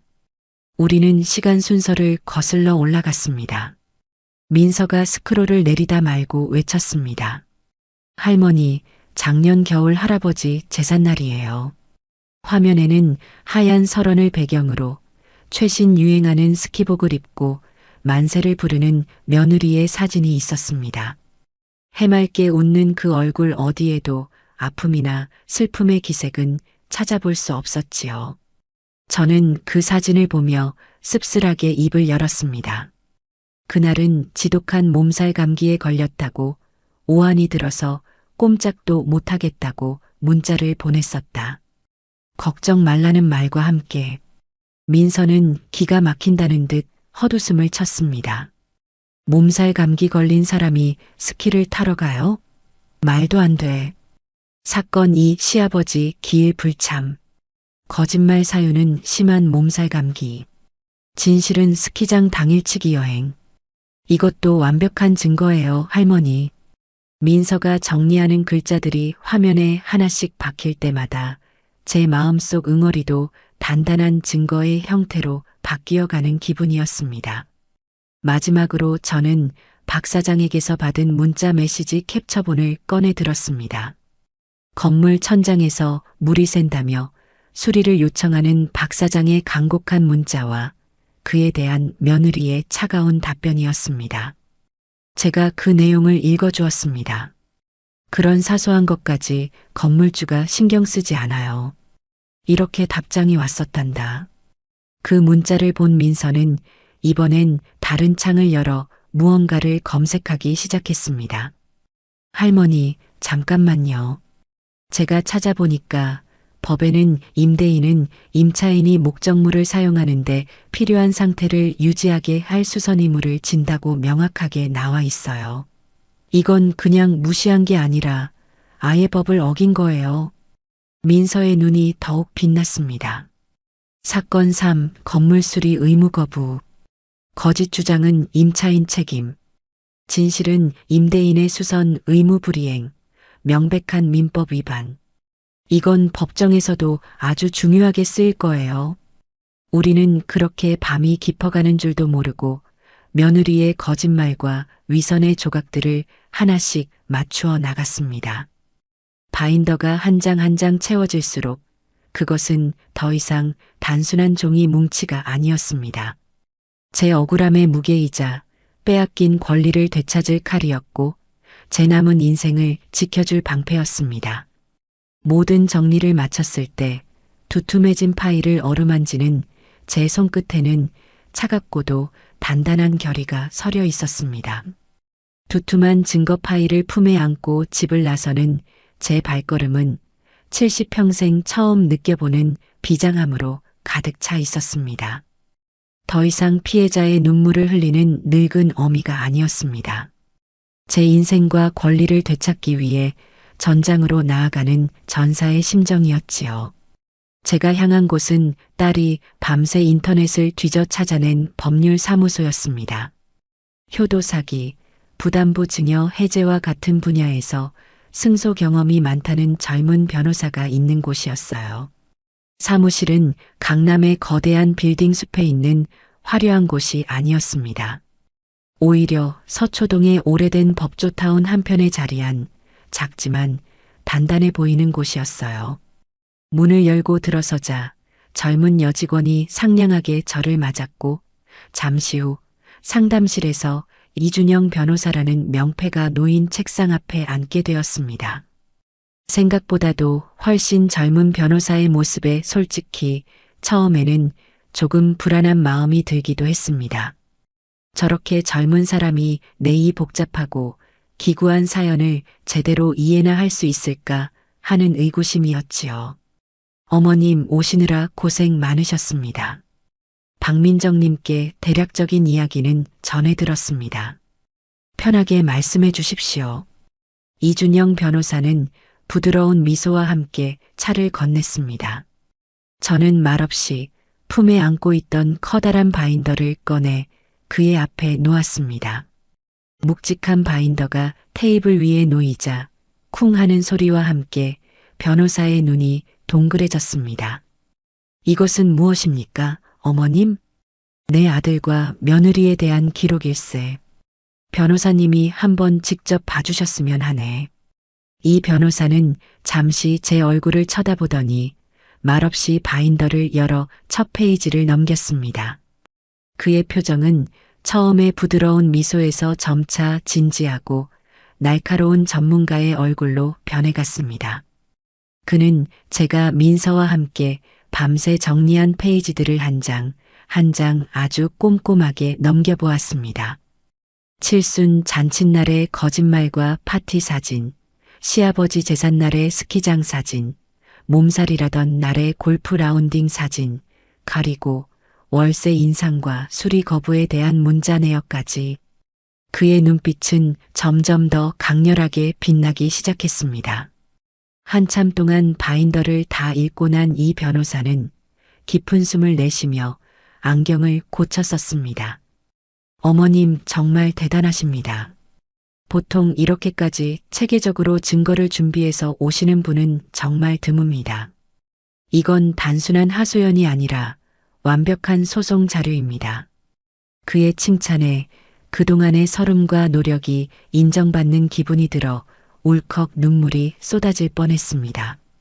그는 제게 법률 용어를 최대한 쉬운 말로 풀어서 설명해 주기 시작했습니다. 어머님께서 아드님 내외에게 건물을 증여하신 것은 법적으로 부담부 증여에 해당할 가능성이 매우 높습니다. 그냥 아무 조건 없이 건물을 준 것이 아니라 노후를 책임져 달라는 부양의 의무를 조건으로, 즉 부담을 지워서 증여한 것이기 때문입니다. 부담부 증여. 네. 그리고 민법 제556조 제1항 제2호에서는 증여자에 대하여 부양 의무 있는 경우에 이를 이행하지 아니하는 때에는 증여 계약을 해제할 수 있다고 명시하고 있습니다. 또한 며느님이 어머님께 보인 여러 행동들, 특히 폭언이나 기망행위는 민법 제558조에서 말하는 배은행위, 즉 은혜를 배신하는 행위에도 해당될 수 있습니다. 이 바인더에 있는 모든 자료가 바로 그 부양 의무 불이행과 배은행위를 입증하는 강력한 증거가 되는 것이지요. 그의 명쾌한 설명에 안개 속 같던 제 머릿속이 환하게 밝아지는 기분이었습니다. 저는 그저 억울하고 분하기만 했는데 제 감정들이 법의 언어로 번역되자 아주 날카로운 무기가 될 수 있다는 사실을 깨달았습니다. 그럼 제가 그 건물을 되찾을 수 있다는 말인가요? 제 떨리는 질문에 이 변호사는 신중하지만 단호한 어조로 대답했습니다. 물론 소송은 100% 장담할 수 없는 것입니다. 어머님. 상대방도 분명 거세게 저항할 겁니다. 하지만 제가 본 바로는 이 사건은 승소 가능성이 매우 높습니다. 특히 임차인 박 사장님의 증언과 건물 담보대출 시도 정황은 며느님이 어머님을 부양할 의사는커녕 증여받은 재산을 자신의 사치를 위해 함부로 처분하려 했다는 결정적인 증거가 될 수 있습니다. 저는 마침내 한 줄기 빛을 본 기분이었습니다. 이준영 변호사는 제게 앞으로의 전략을 구체적으로 제시하기 시작했습니다. 어머님, 바로 소송을 제기하는 것보다 우리가 먼저 상대를 떠보고 확실한 증거를 하나 더 확보하는 단계가 필요합니다. 바로 내용 증명 우편을 발송하는 것입니다. 내용 증명? 네. 이것은 누가, 언제, 어떤 내용의 문서를 누구에게 발송하였는가를 우체국이 공적으로 증명해주는 제도입니다. 법적인 강제력은 없지만 상대방에게는 엄청난 심리적 압박을 주게 됩니다. 그리고 우리의 의사를 명확하게 전달했다는 공식적인 증거가 되지요. 이 변호사는 말을 이었습니다. 가장 중요한 것은 이 내용 증명을 받은 며느님의 반응입니다. 제 경험상 이런 경우 상대방은 아주 감정적이고 격한 반응을 보이게 되어 있습니다. 아마 어머님께 전화를 걸어 폭언을 쏟아낼 가능성이 높아요.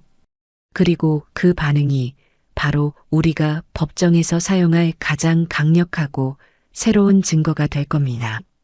그의 말대로라면 며느리의 그 오만하고 버릇없는 성격이 오히려 제게는 가장 큰 무기가 될 수 있다는 것이었습니다. 저는 그의 치밀함에 감탄하며 고개를 끄덕였습니다. 이 변호사는 즉석에서 내용 증명 초안을 작성하기 시작했습니다. 내용은 최대한 감정을 배제하고 사실에 기반하여 정중하지만 단호하게 작성되었습니다. 수신인 오수정, 김정훈 귀하, 발신인 박미자. 본인은 노쇠하여 경제적 활동이 어렵고 건강이 악화되어 귀하들에게 부동산을 증여할 당시 약속했던 부양의무의 이행을 정식으로 요청하는 바입니다. 구체적으로 매월 일정 금액의 생활비 지급과 정기적인 방문 및 간병을 요구하며 이에 대한 귀하들의 성실한 답변을 언제까지 회신해 주시기 바랍니다. 만약 이행이 어렵다면 증여계약의 해제까지도 고려할 수 있음을 알립니다. 문서는 완벽했습니다. 누구도 트집 잡을 수 없는 정당한 권리 요구였습니다. 저는 이준영 변호사에게 정식으로 사건을 위임하고 사무실을 나섰습니다. 들어갈 때와는 비교할 수 없는 희망과 용기가 제 마음속에 가득 차 있었습니다. 이제 주사위는 던져졌습니다. 폭풍이 몰아칠 것을 알지만 저는 더 이상 두렵지 않았습니다. 변호사의 조언에 따라 작성된 내용 증명 우편을 우체국에 가서 직접 붙이던 날, 제 손은 미세하게 떨리고 있었습니다. 등기우편 창구 직원에게 봉투를 건네는 그 짧은 순간이 마치 돌아올 수 없는 강을 건너는 배에 오르는 것처럼 느껴졌어요. 우체국을 나서자 차가운 가을바람이 제 뺨을 스쳤습니다. 두려움과 결단이 뒤섞인 복잡한 심경이었지만 마음 한편은 이상할 정도로 고요했습니다. 그래, 이제 시작이다. 며느리의 반응은 이준영 변호사의 예상보다도 훨씬 더 빠르고 격렬했습니다. 내용 증명이 도착했을 것으로 추정되는 바로 다음 날 오후 제 휴대폰이 미친 듯이 울리기 시작했습니다. 화면에 뜬 며느리라는 글자를 본 순간 저는 심호흡을 한번 하고 변호사가 알려준 대로 통화 녹음 버튼을 먼저 눌렀습니다. 그리고 최대한 평온한 목소리로 전화를 받았습니다. 여보세요. 어머님, 지금 제정신이세요? 저한테 이딴 쓰레기 같은 종이 쪼가리를 보내서 지금 저를 협박하시는 거예요? 수화기 너머로 터져나온 며느리의 목소리는 그야말로 분노와 경멸로 가득 찬 날카로운 소리 그 자체였습니다. 저는 아무 대답도 하지 않고 가만히 듣고만 있었습니다. 제 침묵에 더욱 화가 났는지 그녀의 목소리는 점점 더 높아졌습니다. 나이 드셔서 노망 나셨으면 곱게 나이 드실 것이지 어디서 못된 것만 배우셨어요. 그깟 건물 하나 도로 뺏으려고 변호사까지 사서 이딴 공갈 협박이나 하시는 거냐고요. 제가 우스워요? 네. 노망, 공갈 협박. 며느리의 입에서 나오는 단어 하나하나가 비수가 되어 날아와 박히는 듯 했습니다. 하지만 저는 입술을 굳게 다문 채 이 모든 것이 증거가 되고 있다는 사실만을 생각했습니다. 제가 그동안 어머님 비위 맞춰드리느라 얼마나 참고 산 줄 아세요? 시대에 뒤떨어지는 잔소리 들어가면서 촌스러운 명절 음식 억지로 먹는 척하면서 그렇게 맞춰드렸으면 고마운 줄이나 아실 것이지. 이제 와서 뒤통수를 쳐요? 부양? 제가 왜요? 제가 왜 어머님을 부양해야 하는데요? 그 건물 그냥 주신 거 아니었어요? 이제 와서 딴소리 하시는 거 진짜 추하고 더러운 거 아세요? 그녀는 숨도 쉬지 않고 폭언을 쏟아냈습니다. 저는 그 모든 말을 제 귀와 휴대폰에 똑똑히 새겨 넣었습니다. 제가 평생을 바친 아들을 낳고 길러준 시어머니에게 그녀는 일말의 존중도 인간적인 예의도 보이지 않았습니다. 오직 자신의 재산을 뺏길지도 모른다는 탐욕과 분노만이 가득했습니다. 두고 보세요. 웃기지 마시라고 하세요. 어머님이 법으로 해서 저 이길 수 있을 것 같아요? 제가 어떤 변호사를 쓸 건지 상상도 못 하실걸요? 괜히 긁어부스럼 만들지 마시고 그 종이 쪼가리 당장 회수하세요. 안 그러면 저도 가만히 안 있어요. 아시겠어요? 철컥하는 소리와 함께 전화는 일방적으로 끊겼습니다. 저는 한동안 그 자리에서 움직일 수가 없었어요. 분노와 슬픔보다는 오히려 그녀의 어리석음에 대한 연민과 함께 모든 것이 끝났다는 안도감이 밀려왔습니다. 그녀는 스스로 제 무덤을 아주 깊고 넓게 파고 있었습니다. 저는 떨리는 손으로 녹음 파일을 저장하고 곧바로 이준영 변호사에게 전송했습니다. 그날 저녁 예상했던 대로 아들이 초주검이 된 얼굴로 저를 찾아왔습니다. 아내에게 호되게 시달리고 온 것이 역력한 모습이었습니다. 아들은 거실에 들어서자마자 제 앞에 무릎을 꿇었습니다. 엄마 제발요, 제발 멈춰주세요. 수정이가 지금 난리가 났어요. 이혼하자고 집안이 풍비박산 나게 생겼다고요. 제가 다 잘못했어요. 엄마, 제발 소송 같은 건 그냥 없던 일로 하고 우리끼리 좋게 풀면 안 될까요? 아들은 울먹이며 제 바짓가랑이를 붙잡았습니다. 저는 그런 아들의 모습을 차갑게 내려다보았습니다. 좋게 풀어? 그 말이 제 가슴에 불을 질렀습니다.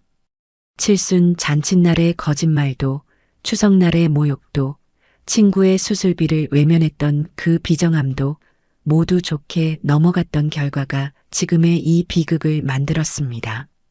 순간 저도 모르게 손이 올라갔습니다. 짝! 하는 소리와 함께 제 손바닥이 아들의 뺨에 얹혔습니다. 제 평생 자식의 몸에 손을 대본 것은 처음이었습니다.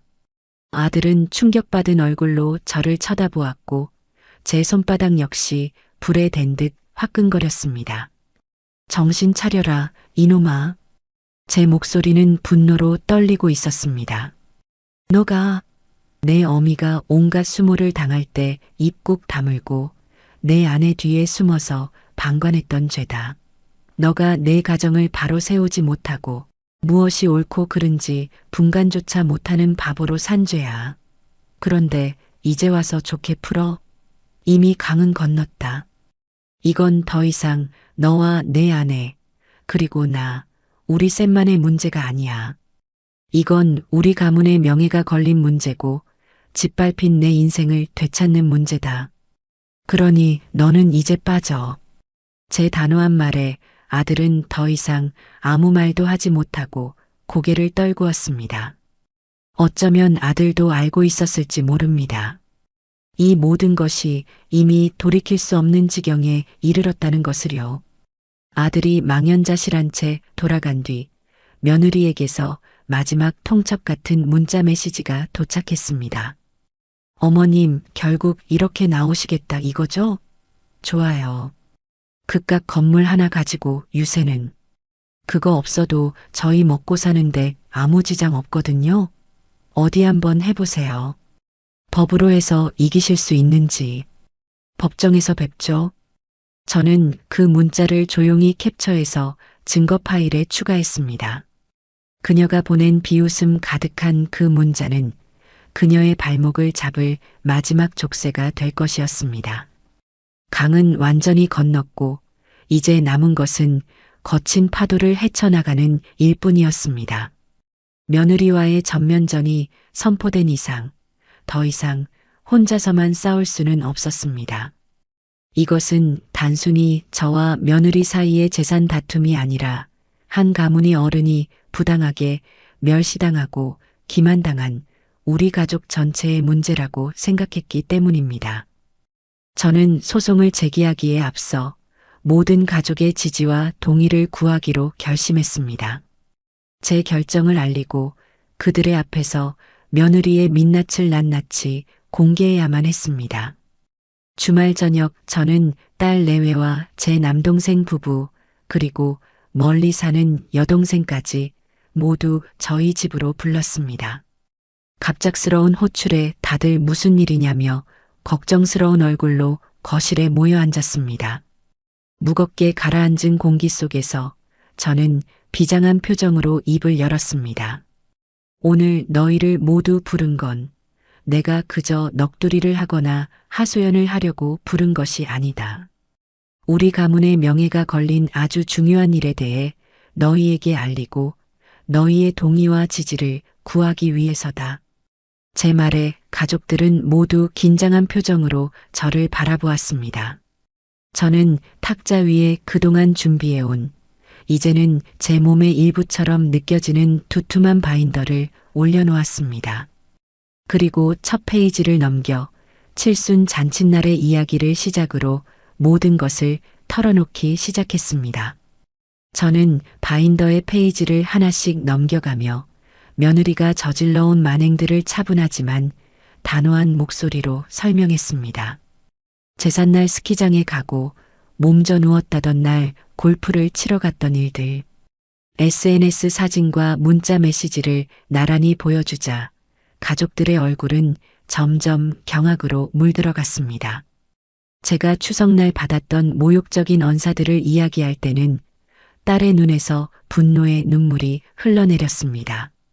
엄마, 그걸 왜 지금까지 혼자 참고 있었어? 왜 우리한테 말 안 했어? 남동생은 주먹을 꽉 쥔 채 그 싼 것들을 내가 가만두지 않겠다며 험한 욕설을 내뱉었고, 사위와 다른 가족들 역시 믿을 수 없다는 표정으로 할 말을 잃었습니다. 그리고 마침내 저는 이 모든 것에 활용점정을 찍을 비장의 무기를 꺼내 들었습니다. 그리고 이건 며칠 전 내가 내용 증명을 보낸 후에 내 며느리 오수정에게서 걸려온 전화 통화 내용이다. 모두 잘 들어보거라. 저는 휴대폰의 녹음 파일을 재생했습니다. 거실에는 며느리의 그 경멸과 악의로 가득 찬 목소리가 생생하게 울려 퍼졌습니다. 노망, 공갈 협박, 추하고 더러운 거 아세요? 등 차마 입에 담기 힘든 폭언들이 쏟아져 나오자 거실의 공기는 얼음장처럼 차갑게 얼어붙었습니다. 녹음이 끝났을 때 방 안에는 무거운 침묵만이 흘렀습니다. 가장 먼저 침묵을 깬 것은 제 남동생이었습니다. 그는 자리에서 벌떡 일어나 외쳤습니다. 누님, 이래도 가만히 계실 겁니까? 저런 걸 우리 집안의 며느리라고 두고 보실 겁니까? 당장 소송하시죠. 변호사 비용이 얼마가 들든 제가 다 책임지겠습니다. 저런 건 인간도 아닙니다. 제 딸 역시 울음을 그치고 단호한 목소리로 말했습니다. 엄마, 당연히 소송해야지. 이건 돈 문제가 아니야. 엄마의 짓밟힌 자존심을 되찾는 문제고, 저렇게 오만한 사람에게 정의가 살아있다는 걸 보여줘야 하는 문제야. 우리가 끝까지 엄마 옆에 있을게. 걱정 마. 모든 가족이 한마음으로 제 편에 서서 저를 지지해 주었습니다. 그들의 분노와 지지를 확인하는 순간 저는 더 이상 혼자가 아니라는 생각에 뜨거운 눈물이 솟구쳤습니다. 바로 그때였습니다. 딩동. 현관 초인종이 울렸습니다. 제가 아들 내외에게도 중요한 가족회의가 있으니 반드시 참석하라고 통보해 두었기 때문입니다. 제가 문을 열자 잔뜩 날이 선 표정의 며느리와 그 뒤에서 어쩔 줄 몰라 하는 아들이 서 있었습니다. 며느리는 거실에 모든 가족이 모여 있는 것을 보고는 잠시 당황하는 듯 했지만 이내 다시 오만한 표정을 지어 보였습니다. 어머님, 이게 지금 뭐 하시는 거예요? 온 가족 다 모아놓고 저를 공개적으로 망신이라도 주시려는 거예요? 마녀 사냥이라도 하시려나 봐요? 그녀는 조금도 위축되지 않고 오히려 저를 공격했습니다.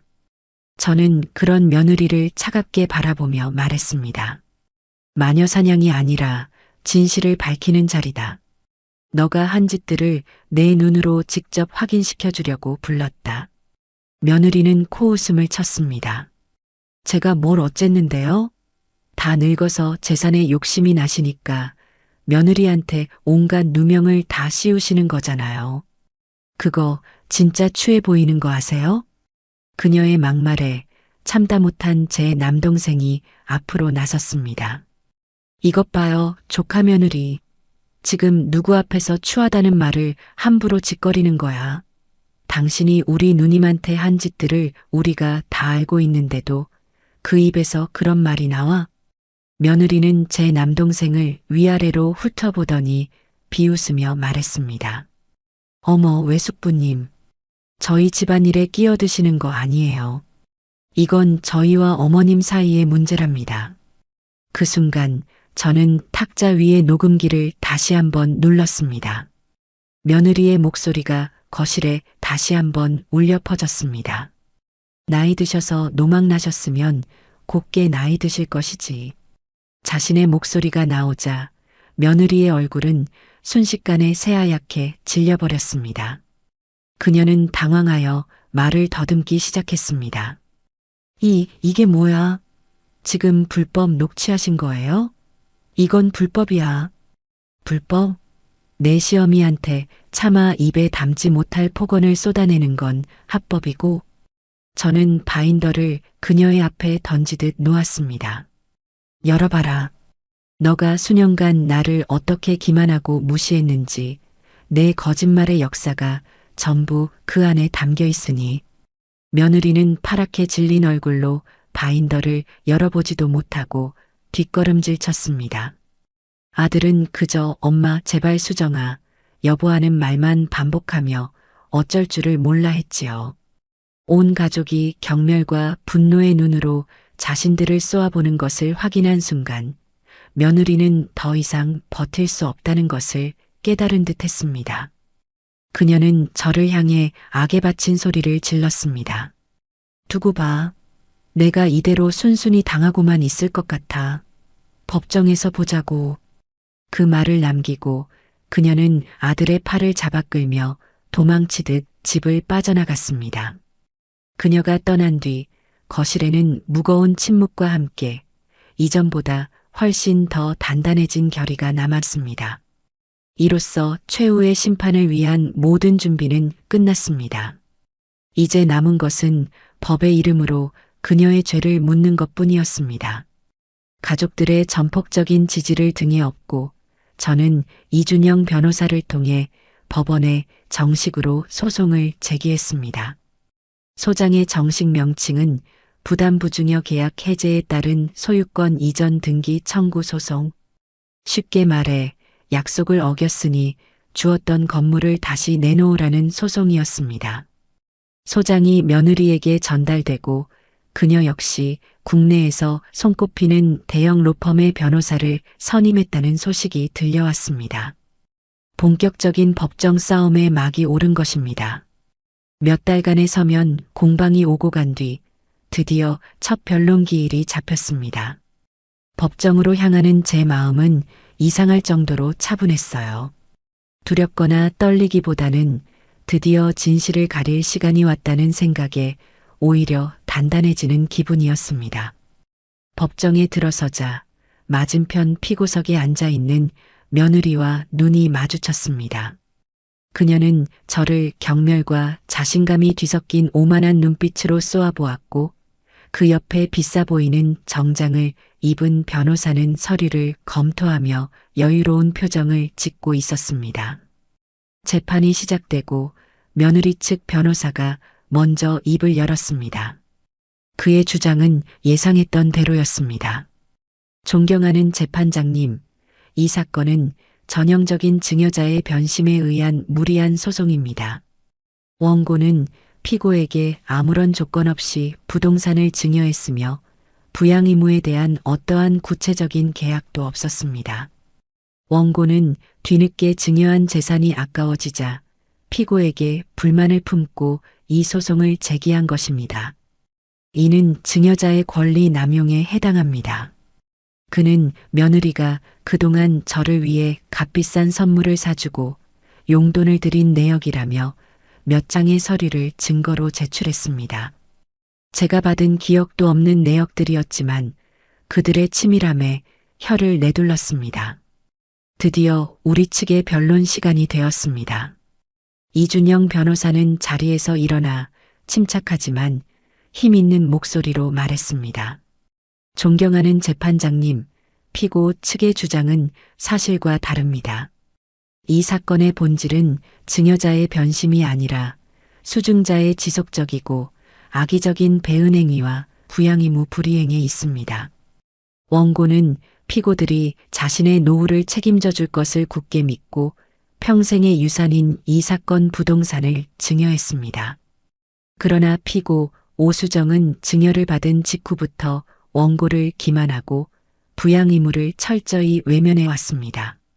이준영 변호사는 준비해온 프레젠테이션을 법정의 대형 스크린에 띄웠습니다. 화면에는 제가 민서와 함께 정리했던 거짓말과 진실표가 나타났습니다. 칠순 잔칫날의 파티 사진, 제삿날의 스키장 사진이 그녀의 거짓말과 함께 나란히 뜨자 방청석에서 작게 술렁이는 소리가 들렸습니다. 며느리의 얼굴이 순간 굳어지는 것을 똑똑히 볼 수 있었지요. 그리고 이 변호사는 결정적인 증거를 재생했습니다. 피고 오수정이 원고의 정당한 부양 의무 이행 요구에 대해 어떤 반응을 보였는지 직접 들어보시겠습니다. 법정에는 며느리의 그 폭언이 담긴 녹음 파일이 울려 퍼졌습니다. 나이 드셔서 노망 나셨으면 곱게 나이 드실 것이지. 자신의 목소리가 법정 전체에 울려 퍼지자 며느리의 얼굴은 이제 하얗다 못해 파랗게 질려갔습니다. 그녀의 변호사조차 당황한 기색이 역력했습니다.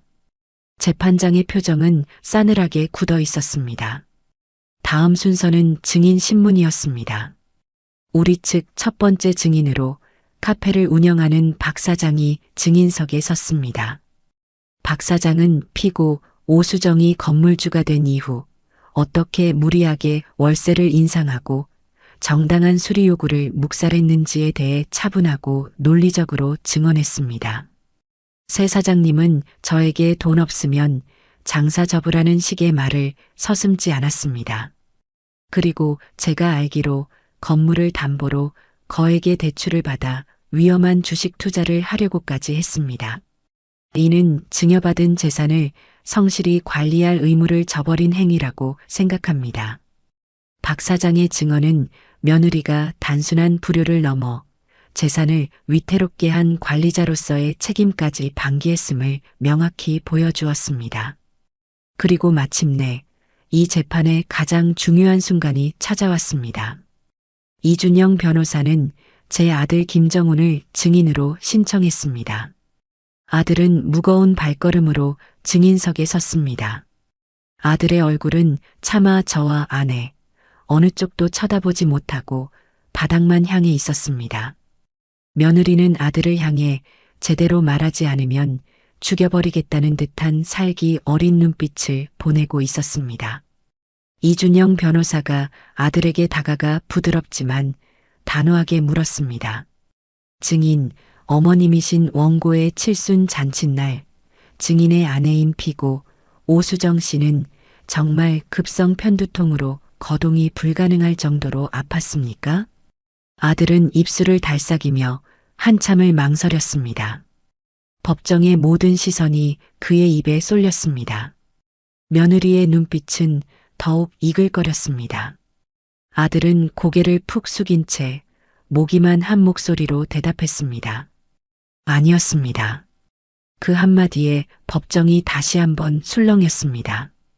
이 변호사는 계속해서 질문을 던졌습니다. 그럼 시아버님의 제삿날은 어떻습니까? 피고 오수정 씨는 정말 지독한 몸살 감기에 걸렸었습니까?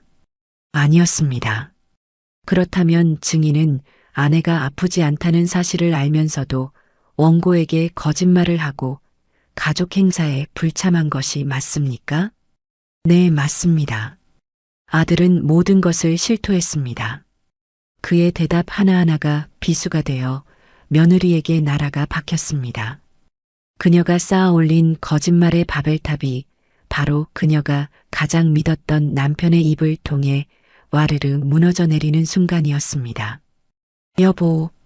마침내 이성을 잃은 며느리가 피고석에서 벌떡 일어나 소리쳤습니다. 당신 지금 제정신이야. 어떻게 나한테 이럴 수가 있어. 재판장이 정숙을 외치며 제지했지만 이미 그녀의 위선적인 가면은 완전히 벗겨진 후였습니다.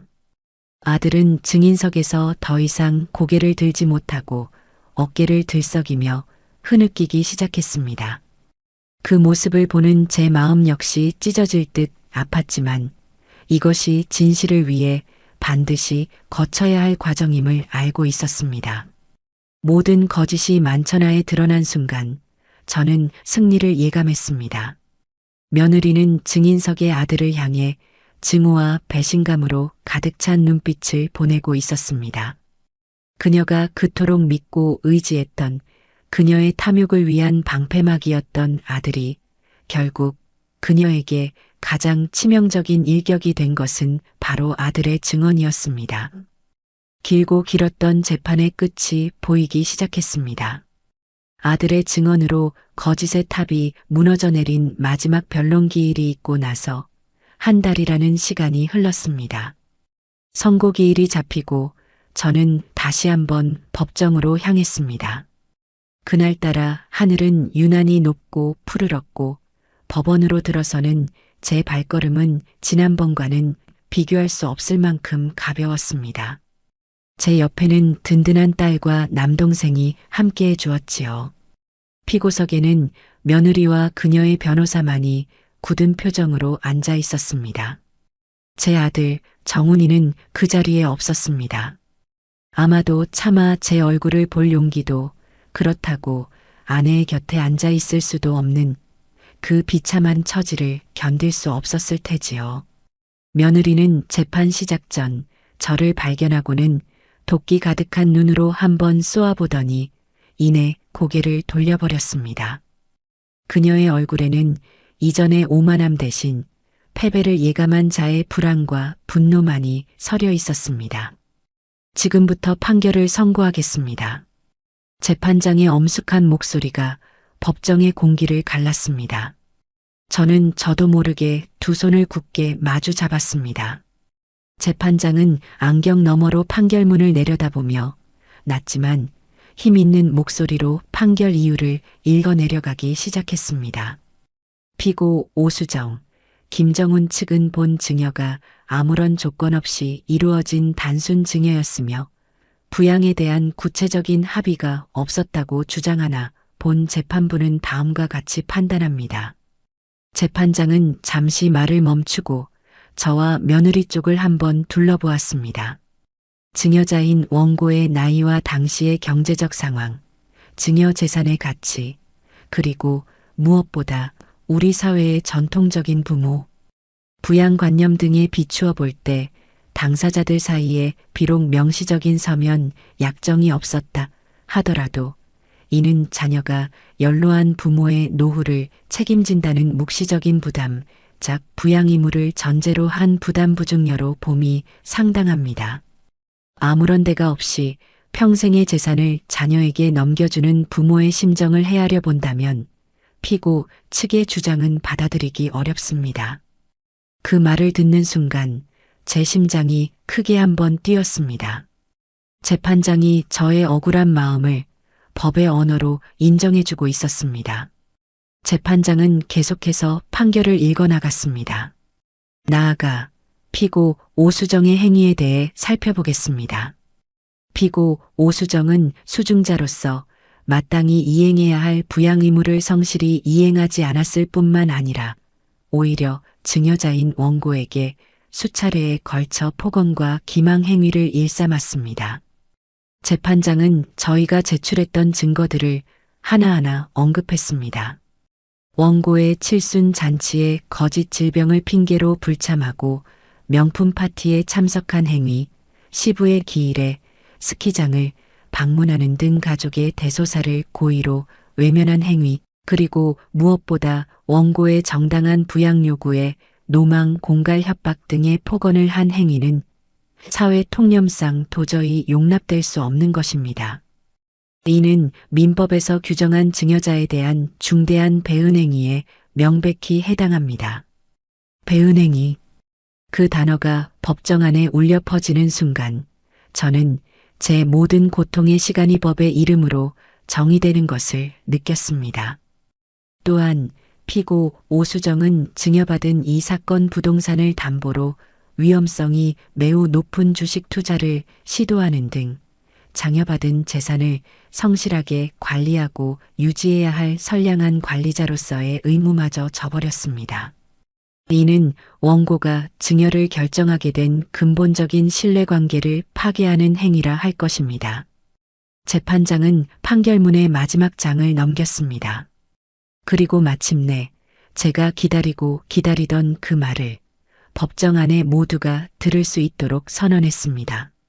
따라서 원고의 청구는 이유 있으므로 이를 모두 인용하여 원고와 피고들 사이에 체결된 이 사건 부동산에 대한 증여계약을 해제한다.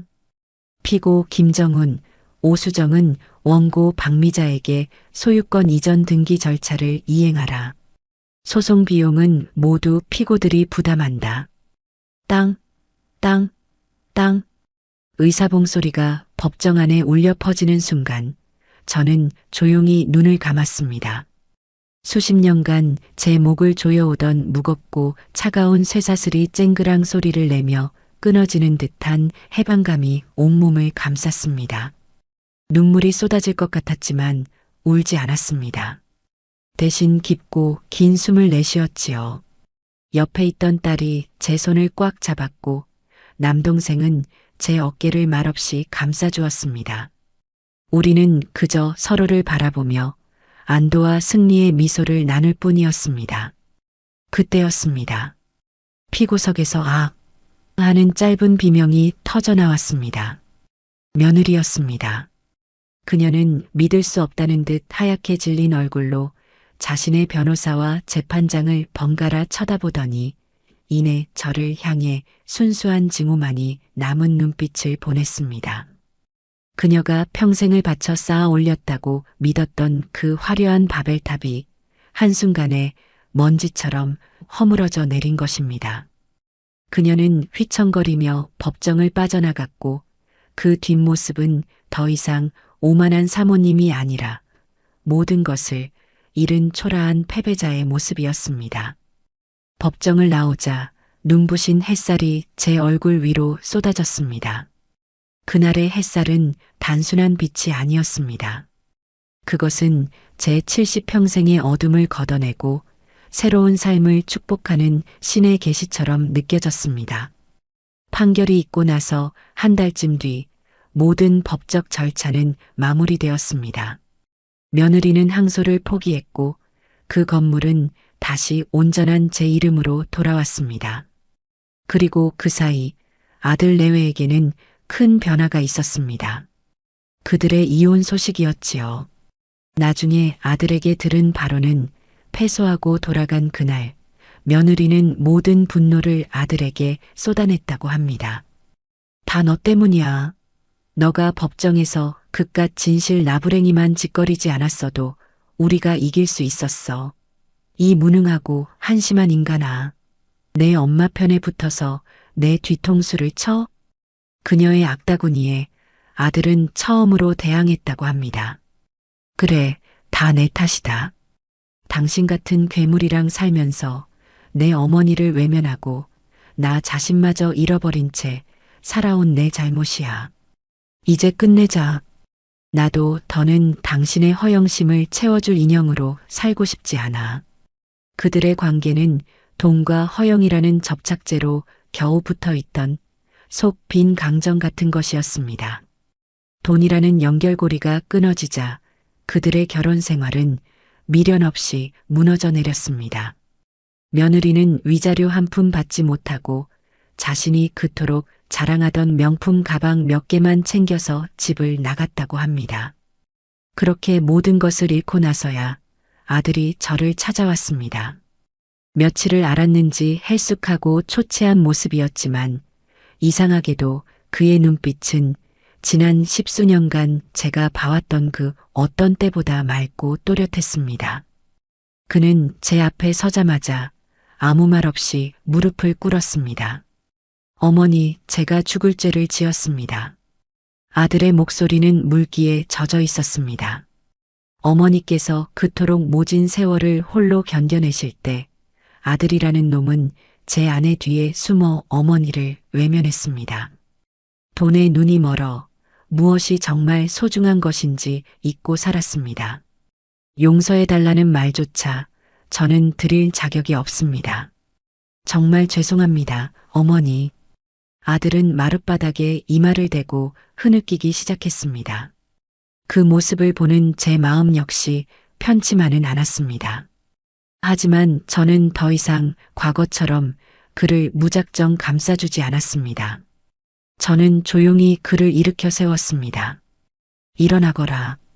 너가 모든 것을 잃고 나서야 내 잘못을 깨달았다는 사실이 어미인 내게는 여전히 밉고 원망스럽다. 너가 조금만 더 일찍 용기를 냈더라면 우리가 이렇게까지 멀리 돌아오지는 않았을 게야. 제 말에 아들은 고개를 들지 못했습니다.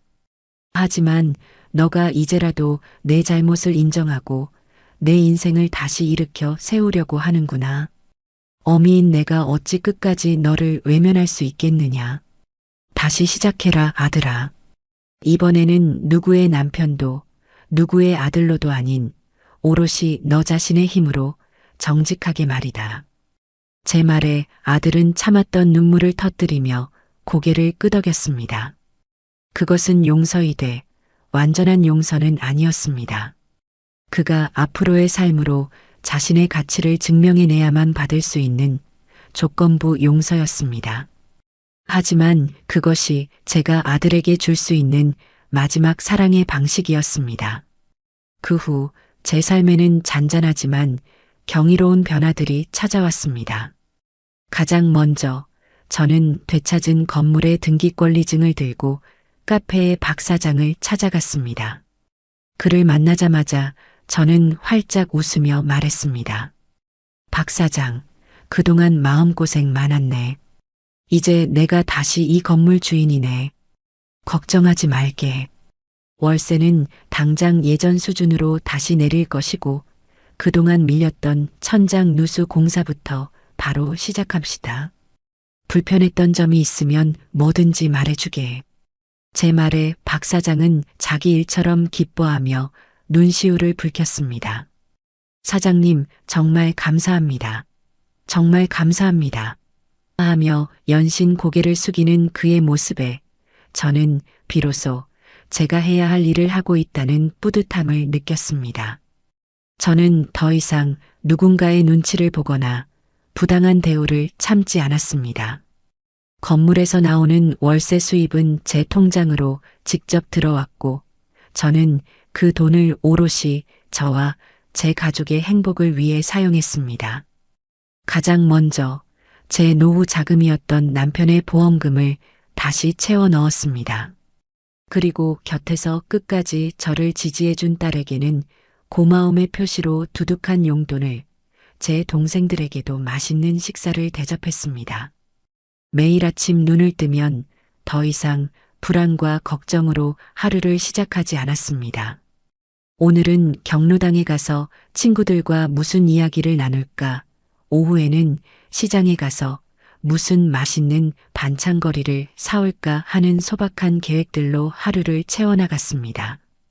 며느리에게서 걸려올지도 모르는 신경질적인 전화에 가슴 졸일 필요도, 아들의 무기력한 얼굴을 보며 속을 끓일 필요도 없었습니다. 어느 맑은 가을날 오후 저는 박 사장의 카페 창가 자리에 앉아 따뜻한 대추차를 마시고 있었습니다. 카페 안에는 잔잔한 음악이 흐르고 창밖으로는 사람들이 평화롭게 거리를 오가고 있었지요. 문득 제 70평생이 주마등처럼 스쳐 지나갔습니다.